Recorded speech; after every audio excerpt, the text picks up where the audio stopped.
Hello everybody, welcome to Red Tool House. On our YouTube channel we talk about all things homesteading and try to implement some of those things here on our rural 100 acres in southern West Virginia. Before we jump into our video, I just want to say in Friday's video I threw out a suggestion that we were going to build a directory on our website, redtoolhouse.com, of homesteading channels. So if you've got a YouTube channel related to homesteading, we're going to build a directory and we're going to organize that so people can come to that page and see a whole list of homestead channels. And I got some really good feedback on that. People already sending their information, people making suggestions. And one suggestion I really like is somebody said, hey, can you organize them by zone or region or state or country? That way people can figure out the geography there and see what maybe fits the geography they're in. And I think that's a great idea, so we'll do that. So those of you that have submitted your information already, just look for an email. I'll respond back to you and maybe ask where you are. You don't have to give me your address or your city per se. County maybe, state would be fine. If you're international, then of course, the country you're living in. But I think that's really going to be helpful. I'm excited to put all those together. It's always neat to find other channels doing this and explore what other people have. I think it's a great opportunity to share ideas. So if you want to submit information about your homesteading channel, go to our website, redtoolhouse.com/contact us, or just click on the contact button in the upper right hand corner there, and you'll see our little form. So you can just put your information in the comment box, just put a little, maybe 100-word or less description about your channel, the link to your channel, and if you've got any other social media links as well, you can include those, and we'll get that directory built. All right, let's jump into our video. In today's video, I want to talk about a toxic weed that you may want to check and make sure you don't have in your pasture, or if you do, you at least have a plan for keeping it under control. And that weed, as you can see here, is by no means under control in my pasture. This is horse nettle, or bull nettle, or wild tomato, or Carolina horse nettle, I believe is different names. Scientific name I'll pop up right here. But this weed, again, a lot of people just refer to it as wild tomato. It's pretty prolific right here in our chicken pasture. We're standing in one of my two 5,000 square foot pastures, fenced-in pastures I have for my chickens, and you can see the ground's pretty rough where there's not horse nettle. This is a failed experiment, which we'll do another video about that soon. But this horse nettle here is really taken over this area, and I've got to do something about it. So let's talk about how we recognize horse nettle. Well, horse nettle is pretty easy to identify. Just imagine a plant that was formed in the bowels of hell, and that's pretty much what that would look like, is this horse nettle. It is green, obviously. It grows about 2 to 3 feet tall. This time of year, at the end of season, it produces a flower that goes from white to even blue. You can see here's a blue in here. I don't know if my camera's picking up on that blueness of that. Here, let's just pull the little hateful sucker off of there. So a little bit of blue tinge to it. And as you can tell by my reaction, they have some pretty nasty little thorns on them. And even the bottom of the leaves are covered in spiky hairs. So they are a hateful, hateful plant. They flower this time of year, as I mentioned, and they actually produce, and they're starting to produce. Here goes one right now. They're starting to produce. That's why I'm down here trying to contend with these now before they seed out. But I can see this tiny little berry will actually grow to about the size of a large marble, or that size, and then they'll go from green to a yellow when they're ripe, and it almost looks like a little tomato. It has little striations on it, almost watermelon-like stripes, but they look like little tomatoes. And so that's how they procreate. Oh, here's some more here. Yep, I'm letting this go too long. Oh, good night. Evil. So you can see, look a little closer there. You can see those little green stripes on it there. So those will turn yellow.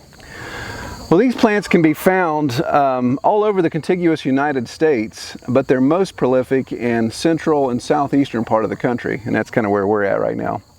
Take this moment to pause and say, it isn't a fog or smoke that's rolling in. It is so humid right now that my glasses are fogging up and my lens is fogging up. So if it looks like things, I keep wiping the lens, but it keeps getting a little foggy. Where was I? Yeah, so prolific in the southeastern parts of the country and in the central part, but can be found in all 48 contiguous states. I don't know about Canada. If some of you guys are in Canada right now, let us know if you have any of this hateful stuff. Excuse me. So why is this plant an issue other than the fact that chickens don't eat it and it's thorny and it's the plant from hell? Well, it's actually considered a very toxic plant. There are reports that it is toxic to all livestock, even toxic to humans, and we'll get into that a little bit here. Since this plant is a member of the nightshade family, which, you know, your tomatoes, I think potatoes, maybe your nightshades, anyway, part of the nightshade family, it actually contains a glycoalkaloid. There's a $5 word for you. That is basically a compound that affects the nervous system of creatures, of course, and can cause a lot of digestive issues, complications there, all the way up to the point of causing death. So it is a bad deal. Now, it isn't poisonous as far as skin contact goes. Even if I get pricked with one of these briars, it's not going to make me sick. There are some reports that people get rashes from it, something that just makes it break out a little bit, maybe some hives, just some irritable skin type issues, but contact not necessarily going to poison. It's consumption where poisoning can manifest itself. Well, the toxic element of this really depends on quantity consumed. So it all comes back to how much your livestock, or a human, hopefully a human wouldn't consume it, how much your livestock consumes to determine what kind of toxic effects are going to take place. You know, fortunately, my livestock that I have here won't eat it. You can see I'm standing here in the chicken pasture and there's no grass anywhere to be found, but there's a ton of horse nettle and some other ironweed and stuff. But chickens won't mess with it. The pigs won't mess with it. I know I have this in our pig pasture as well, and they'll just eat around it. They won't mess. You won't even mess with the fruit, even when they're ripe. They just pass. There's plenty of other things, and it's interesting because, you know, pigs will eat anything, but they do have enough common sense not to eat something that's toxic for them. So with quantity, how much of this would an animal have to consume to be deadly or to be poisonous? Well, again, that all depends on the animal, and there's a lot of other factors there. But one thing that's interesting is looking at Equus magazine, a horse magazine. I checked them out because they had some in-depth articles about this, that it really would take a pound or more to become an issue for a horse. And that's when you start to see the first signs of poisoning, and then maybe a whole lot more to actually cause fatal conditions. So that's a good bit of horse nettle that an animal would need to consume. Well, supposedly this plant is very, very bitter, and that's why chickens and my pigs stay away from it. I assume they can obviously pick up on that taste pretty quickly. And same with horses and goats, from what I've read, that the bitterness would keep them away. So it isn't one of those deals where if you've got one plant growing in your pasture, you're like, oh crap, I'm going to kill all my animals because they're going to run over there and eat that. They'll probably avoid it most of the time.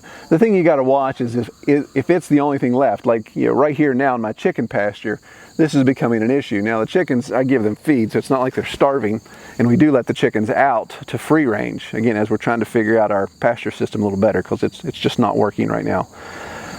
But if this was the only choice, or if this was my pig pasture, my pig paddock, and this is all the pigs had to forage on, then yeah, they could start to become an issue, because as they get hungry or bored and they want to root around, they may say, hey, I'm going to try that again. It was nasty the first time, but we're going to give it a shot, and then you could have a serious issue there. So with horse nettle, what are the options for eradication? Well, there's not a lot. There's not a surefire method. Horse nettle propagates through the seeds, so obviously through those little tomatoes it grows, or those little seed pods. And then it also has rhizomes. It casts a pretty good root network out that will obviously start new patches. That's why you can kind of see this is growing in patches. If I was to reach down and grab one of these stalks, it would be attached primarily to one bigger plant, but it has a really deep root system. In fact, this time, last fall, about 10 months ago, I had all of this horse nettle pulled up. I gone through and pulled it all up by hand. We overwintered, and then this spring it just came back. It actually came back with a vengeance. There's more behind the camera, closer to the chicken coop. I've mowed this once already this summer, and of course it keeps coming back. The thing, when you read about it and eradication methods, Uprooting, again, you can tear some of it out. The roots will come, or the roots will grow another round, so you just have to stay on it. Just keep pulling it and pulling it. Mowing it would keep it in check, so just keep it from going to seed. But again, rhizomally, it'll spread. The thing that I found, if we were on the other side of my chicken pasture here, where it's grassy, where we actually have pasture, then you would see that these really don't take off very much. In fact, if we went over there and went square foot by square foot, we probably wouldn't see any horse nettle, or if we did, it'd be a very fledgling plant. It seems to not compete well with other pasture grasses. So if I let my pasture grass grow a little taller, not mow it really low, and keep it a little height on it there, it seems to choke out the horse nettle. Chemical methods. Of course, you could obviously lay waste to this with various herbicides, but even what I've seen discussed on that some of the herbicides will obviously kill the plant, but it won't necessarily kill all the root base. So you may have to come back and do multiple applications of herbicide. And again, here in our chicken pasture, we're not going to do that. We, again, try to stay away from using herbicides, but I'm definitely not going to use it where my chickens are grazing every day. So that would be an issue. So you think about maybe flame weeding. You could possibly do that. Obviously, I've let this go too far to bring a flame weeding torch in here and do that. I actually have some cardboard, and this evening, since we're probably going to get a rainstorm here later, I think I've got some old cardboard that I got to get rid of. I've got tons of it piling up from processing. So I'm just going to burn some of it out here, and just curious to see if I can get some hot spot fires going there, if it will kill how well it will kill the plant and possibly the rhizome base. So we'll see. Well, we've talked about a lot of the cons of horse nettle. Are there any pros? Are there any benefit to this vile weed? I'm going to read directly from the herbal medicine site. I'll post a link to it below so you all will be able to reference that, because I don't want to just go off the cuff on this. I want to read verbatim because this isn't something to mess around with. And I'm not an herbalist by any means. Do your research if you're going to mess around with this, or just, hey, don't mess with it. It's not worth it, it sounds like, for a lot of things. But I'm going to read what some herbalists say the benefits of horse nettle are. This plant should be used with caution. Yeah, no kidding. The berries and the roots are anodyne, antispasmodic, aphrodisiac, and diuretic. Aphrodisiac, okay, I can think of other things that I could go before I'd start pounding horse nettle. Diuretic, there's plenty of other things to make you go to the bathroom too, take you leak. I can think of plenty of things that make me leak way more than wanting to eat horse nettle. Anyway, they have been used in the treatment of epilepsy. Okay, that sounds good. They have been recommended in treatment of asthma, bronchitis, and other convulsive disorders. The berries should be harvested when fully ripe and carefully air dried. An infusion of the seeds have been gargled as a treatment for sore throats and drunk in a treatment for goiter. A tea made from the wilted leaves has been gargled in the treatment of sore throats, and the tea has been drunk in the treatment of worms. A poultice made from the leaves has been applied to poison ivy rash. And I also going to say, this isn't from that website, but from other websites looking at it, there have been human deaths reported regarding the consumption of horse nettle. So that to me would be enough of a caution to say, okay, sore throat, diuretic, aphrodisiac, maybe there's some other options before you'd consider going to horse nettle. That deals with the consumption of it. Now, it's interesting. I did find another article, and I'll post a link to that one as well. And this is from Our Simple Farm. This is just another homesteading website, so I wouldn't necessarily call this person an authority, but it's interesting how she uses horse nettle on her farm. She goes on to describe, and again, I'll post a link to that article. She goes on to describe that they plant a lot of potatoes, evidently. So they have a large potato patch, several large rows, and they're having issues with Colorado potato beetles eating their potato plants. And she noticed when she left some of these, or when some of these horse nettle had crept in, she wasn't quite sure what it was, but the horse nettle, the potato beetles were going after the horse nettle and just eradicating, just tearing it all up and staying away from her potato plants.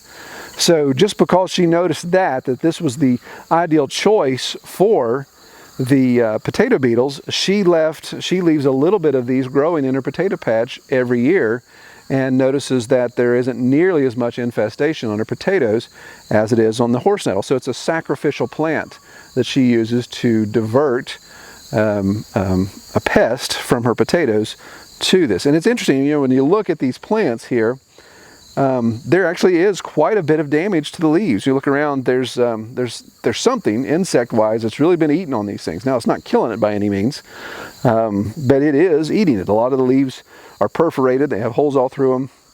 Some, the sides are eating off of them. So yeah, there is something that's eating this. I don't know that you would say, whoo, I've got horse nettle to attract pests. But that's one thing you could do. You could test that and see. Plant it alongside your tomatoes, plant it alongside your potatoes. You know, I have no idea. I don't know enough plant morphology to say that they could cross-pollinate. I don't know if they're enough of a nightshade to cross-pollinate and affect seed saving with tomatoes or anything like that. So research that before you do anything along those lines. Well, the moral of this story is simply just be able to identify horse nettle. If you have some on your property, you've probably already identified it. You may not know what the name of it was. You probably call it that weed. So now we've given a name to your pain. But figure out what you're going to do to control it. Comment below if you have some efforts that you've done that seem to be successful in controlling horse nettle, and we'll be sure to share that and pass that around. But just keep an eye out for it. Obviously, don't be eating it. Don't let your animals eat it, and just stay away from it, basically. Well, all right. Well, if you like this video, give it a thumbs up. If you haven't subscribed yet, be sure to subscribe below. And I believe the day that this is going live will be Labor Day. So happy Labor Day, everybody. Take care.